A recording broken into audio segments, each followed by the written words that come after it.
Finding Mr. or Mrs. Right is rarely easy for anyone. Tonight, you're about to meet 5 young black women who are looking for love. What's keeping them from finding their Prince Charming? Here's ABC's Lindsay Davis. This one is really nice. Yeah. Really? Monet Bell has gone to great lengths to find love and marriage. Do you, Monet Bell, take Vaughn Copeland to be your husband? First on the FYI show, Married at First Sight. I do. Yes. Where complete strangers are matched by experts and agree to get married without laying eyes on their future spouse until the moment they walk down the aisle. You're harping on something insignificant right now. To me, But for Monet, happily ever after was short-lived. we're gonna call each other names. That's real. That's not a name. That's like a legitimate characteristic. How did that work out? I'm divorced. It didn't work out. And he's getting ready to go. Monet and her husband Vaughn Copeland called it quits after just 5 weeks. Here, you got my keys? That's keys. You have almost 5,000 looks. Since then, Monet has tried and failed at finding Mr. Right. I feel like I deserve something better than what I've been getting from the men I'm dating. It's an issue that black women in particular have a lot to say about. It is very hard for black women to find love. In fact, just about every black woman you ask that question will say that it's almost impossible. According to the census, black women are far less likely than their white counterparts to get married. People don't want to admit what the reality is. Professional black women are not making it up. At 34, Monet is still on a quest for true love, this time on another reality show, #BlackLove.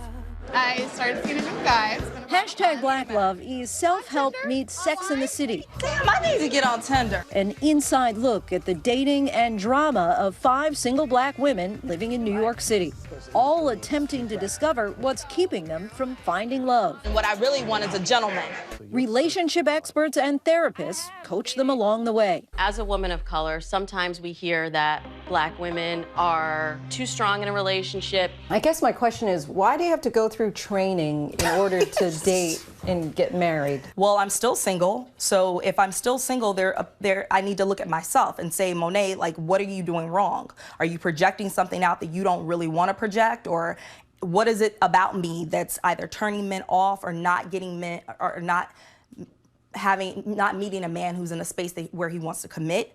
The show's title was born out of the overwhelming social media use of that hashtag during the first season of Married at First Sight, as viewers rooted for the ultimately doomed marriage of the 2 black participants.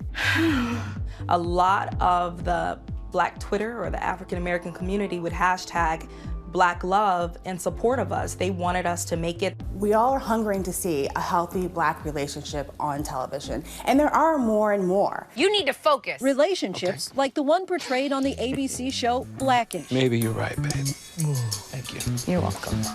I love you. I love you too. They're funny, they're down to earth, they're struggling to raise their kids. Obama's the first black president? You're doing a bang-up job over here. You can see a little bit of yourself in that if you are married, and you can see a little bit of your hopeful future if you're not. Whether black women really do have a harder time finding love is a provocative subject, and one Nightline has debated before.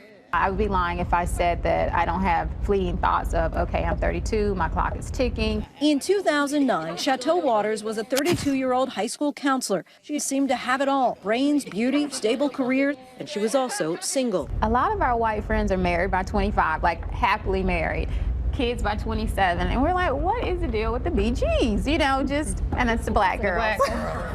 Since then, Chateau has gotten married and has 2 kids. A lot of my black professional educated friends say that it's so hard to find love because the pool of black men is so small. 75% of black women will eventually get married, and like with any race or gender, finding the right partner can take years. There's a social catastrophe that we're in the midst of with respect to black men. Imprisonment numbers, the unemployment numbers, underperformance academically, these are crises. Stanford professor Ralph Richard Banks found the statistics so troubling, he wrote a book about them called Is Marriage for White People? Black women have fought the good fight. They have engaged in a noble endeavor of trying to lift black men. That strategy hasn't really worked. I really enjoyed this. The idea of black women giving up on black men only served to make some angry. There's no other ethnic group anywhere advocates annihilating their own race. But Bank argues if you look at the numbers, there's simply a shortage of eligible black men. Black women faced with a shortage of black male peers would do well to expand their options, and in the same way that people of other races have, and to look beyond black men in their search for a partner. Monet says she's open to dating outside her race. I just really want love, and I just want to be happy, and if it comes with a black man, I think that would be amazing. But if it came in a different, something other than African American, I'd be okay with that as well. So the search goes on, both online and in person. I am going out with this guy. We've been hanging out, dating for a couple of months now. Life is good. And I like him. I think he's a good guy. He's grounded, he's a gentleman, and he's handsome. I love these. In the meantime, she's making plans to freeze her eggs. The moment I made that decision was the moment it alleviated so much stress. And if she doesn't find true love, she's learning to be fine with that, too.